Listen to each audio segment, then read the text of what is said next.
Hello everyone, welcome to study of education. दोस्तों, education psychology को लगातार डिस्कस कर रहे हैं हम लोग बिल्कुल बेसिक से।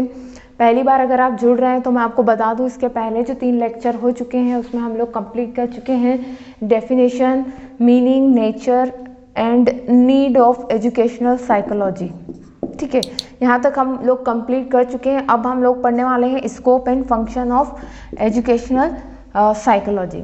तो दोस्तों, जैसा कि मैंने आपको पहले भी बताया था कि एजुकेशनल साइकोलॉजी क्या है, साइकोलॉजी के प्रिंसिपल्स को एजुकेशनल सेटअप में अप्लाई करना।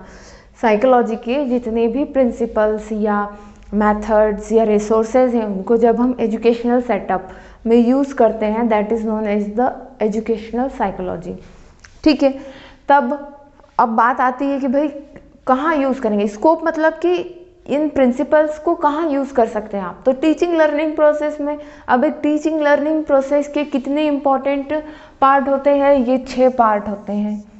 ठीक है, जब आप पढ़ाने जाते हैं, अगर एज अ टीचर और एक स्टूडेंट की अगर आप बीच रिलेशन देखें मिड वे में, तो ये 6 चीज़ें आती है वहाँ पर। एक द लर्नर, मतलब कि एजुकेशनल साइकोलॉजी का यूज़ आप किसके ऊपर कर सकते हैं, लर्नर के ऊपर कर सकते हैं। साइकोलॉजी का यूज़ आप किसके ऊपर कर सकते हैं, जो लर्निंग प्रोसेस आपने बनाई है उसके ऊपर कर सकते हैं। साइकोलॉजी का यूज़ कहाँ किया जाता है, द लर्निंग सिचुएशन में किया जाता है। साइकोलॉजी का यूज़ आप टीचिंग सिचुएशन में कर सकते हैं। ये क्या है मैं आपको सब अभी डिटेल में भी बताऊँगी ना। इवेल्युएशन ऑफ लर्निंग परफॉर्मेंस, कितनी लर्निंग हुई है उसके इवेल्युएशन में भी आप साइकोलॉजी का यूज़ कर सकते हैं। और एक टीचर क्या है, क्या उसकी एबिलिटीज़ है, उसको टीचर अपने आप को समझने में भी साइकोलॉजी का यूज़ कर सकता है। साइकोलॉजी का मतलब कि क्योंकि एजुकेशनल सेटिंग की बात हो रही तो एजुकेशनल साइकोलॉजी का यूज़ कर सकता है। तो इन 6 पॉइंट है जहाँ पर इसको हम कह सकते हैं स्कोप ऑफ एजुकेशनल साइकोलॉजी। कहाँ कहाँ पर है, इन 6 चीज़ों में स्कोप है। मतलब यहाँ पर इन 6 चीज़ों में आप एजुकेशनल साइकोलॉजी का यूज़ कर सकते हैं। ठीक है, तो दोस्तों डिटेल में जाने से पहले आप लोगों से मैं रिक्वेस्ट कर दूं, अगर आप पहली बार हमारे चैनल पर नए हैं तो प्लीज़ चैनल को सब्सक्राइब ज़रूर कीजिएगा।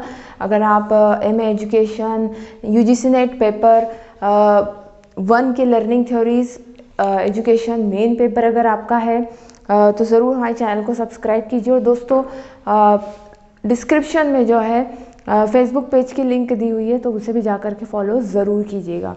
तो चलिए अब डिटेल में 1 बाय 1 देख लेते हैं हम लोग दैट लर्नर पर आप कैसे साइकोलॉजी का यूज़ करेंगे। ठीक है, तो फर्स्ट देख रहे हैं लर्नर। अब देखिए दोस्तों, लर्नर जो है, लर्नर मैंने जैसे आपको बताया था कि अगर आप टीचिंग कर रहे हैं तो जब तक आप आपके लर्नर को नहीं समझेंगे मतलब कि उसकी कैपेबिलिटीज़ क्या है। ठीक है, कैपेबिलिटीज़, उसका इननेट कैपेबिलिटीज़ या एक्वायर्ड कैपेबिलिटीज़, उसका पोटेंशियल्स क्या क्या है। ठीक है, ग्रुप बिहेवियर उसका क्या है, ग्रुप में वो बच्चा पढ़ पा रहा है या नहीं पढ़ पा रहा है, कोई एक्टिविटी कर पा रहा है या नहीं कर पा रहा है। मतलब कि जिन बच्चों को आप पढ़ाने जा रहे हैं उनके बारे में आपको पूरी समझ होनी चाहिए। कैसे समझेंगे, साइकोलॉजी का यूज़ करके। साइकोलॉजी में हर चीज़ को समझने के लिए अलग अलग प्रिंसिपल, अलग अलग मेथड दी गई हैं। तो इस तरीके से हम साइकोलॉजी का यूज़ करेंगे टू अंडरस्टैंड द लर्नर।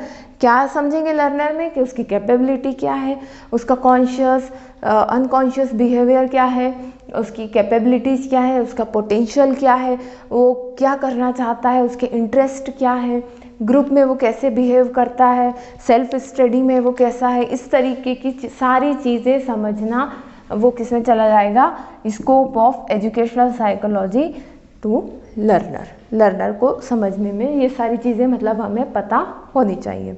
ठीक है ना, नेक्स्ट चलते हैं हम द लर्निंग प्रोसेस के ऊपर।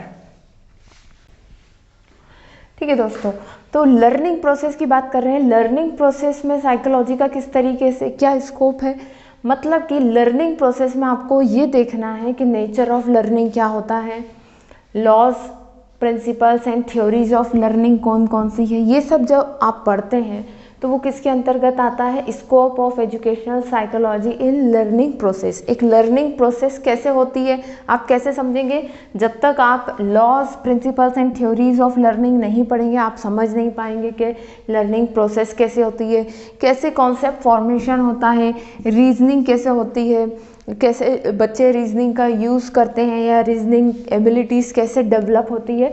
तो ये सारी चीज़ें किसके अंतर्गत चली जाती है, लर्निंग प्रोसेस के अंतर्गत। जब तक आप साइकोलॉजी के अंतर्गत ये सारी चीज़ें नहीं पढ़ेंगे एक लर्निंग प्रोसेस कैसे होती है वो आप समझ नहीं पाएंगे।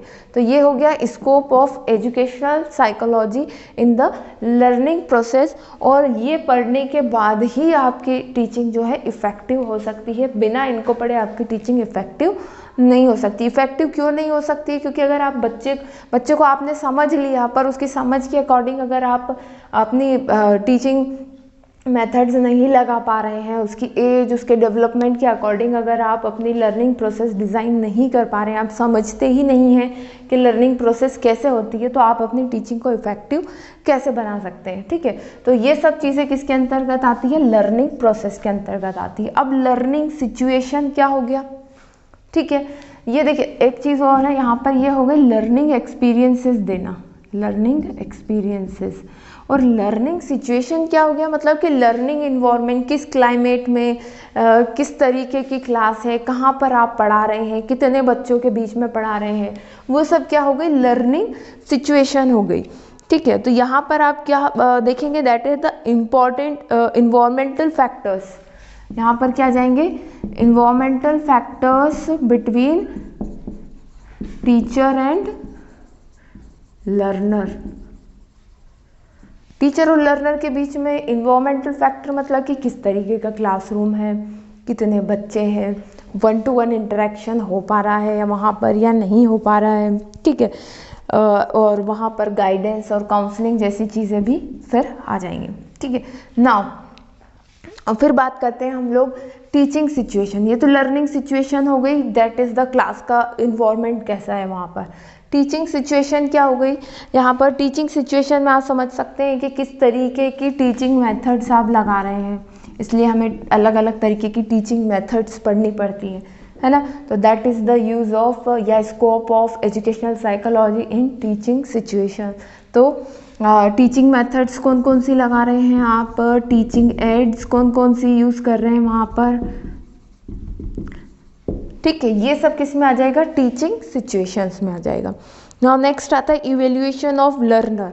अब आपने भाई लर्नर को समझ लिया, उसके अकॉर्डिंग जो है लर्निंग प्रोसेस डिज़ाइन कर दी, लर्निंग सिचुएशंस आपने क्रिएट कर ली, teaching situation teaching method decide कर ली, पढ़ा दिया, सब कुछ कर दिया। अब इवेल्युएशन ऑफ लर्निंग परफॉर्मेंस, ये सब करने के बाद जो बच्चा सीखा, क्या सीखा, कितना सीखा, कैसे पता करेंगे, इवेल्युएशन ऑफ लर्निंग परफॉर्मेंस।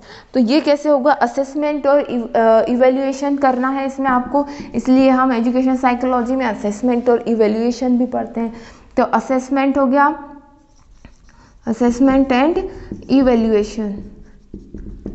तो different method of assessment and evaluation पढ़ते हैं। तो that is the scope of education psychology in evaluation and learning performances. ठीक है, रिटन टेस्ट लेंगे, ओरल टेस्ट लेंगे according to the age of the mental and physical age of the learner. ठीक है, चलिए फिर नेक्स्ट है द टीचर। ये बहुत इंपॉर्टेंट पॉइंट हो गया ये। अगर एक टीचर अपने आप को ही नहीं समझ सकता तो फिर वो बच्चों को क्या समझेगा। तो एक टीचर, एक अच्छे टीचर की निशानी वही है कि वो अपनी खुद की पर्सनालिटी के ट्रेट्स समझे। ठीक है, वो किन चीज़ों में स्ट्रांग है, किन चीज़ों में कमज़ोर है, क्या वो ज़्यादा बर्डन ले लेता है ना, स्ट्रेस झेल पाता है या नहीं झेल पाता, ये सारी चीज़ें क्या हो जाएंगी, एजुकेशनल साइकोलॉजी का scope in the teacher section. ठीक, तो एक टीचर को जो है जब तक एक टीचर एजुकेशनल साइकोलॉजी नहीं पढ़ेगा वो खुद भी एक अच्छा टीचर नहीं हो सकता है। क्यों, क्योंकि वो ये सारे 5 चीज़ों पर जो अपना नॉलेज अप्लाई ही नहीं कर पाएगा तो वो अच्छा टीचर कैसे बन सकता है। ठीक है, तो educational psychology make teacher an effective teacher.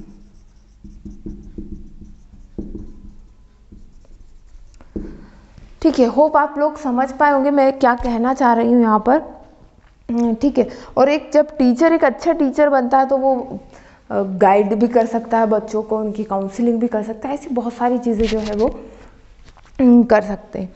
तो चलिए दोस्तों, फिर आज के वीडियो में इतना ही। स्कोप ऑफ एजुकेशन साइकोलॉजी, इसके नेक्स्ट वीडियो में हम लोग देखेंगे फंक्शंस ऑफ एजुकेशनल साइकोलॉजी। ठीक है, तो वीडियो पसंद आया हो तो लाइक कमेंट शेयर ज़रूर कीजिएगा। फेसबुक पेज जो है प्लीज़ जा कर के फॉलो ज़रूर कीजिएगा। जल्दी मिलते हैं नेक्स्ट वीडियो में, तब तक के लिए best of luck and bye.